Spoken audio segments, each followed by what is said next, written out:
Friends keeping porch lights on in a nightly vigil, hanging up homemade signs that read, "Pray for our miners and their families."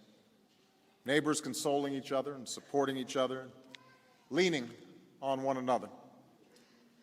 It's not in their interest to have this bloodied, broken, brutal regime butchering people nightly on the television screen. And in the midst of one of her briefings, she spoke with heartbreaking honesty as somebody who sees daily and nightly the awful carnage of so much violence.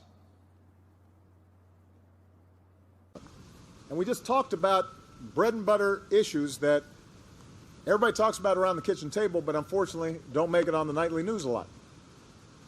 So often when we watch the nightly news or read the papers, all you're hearing about is bad stuff going on.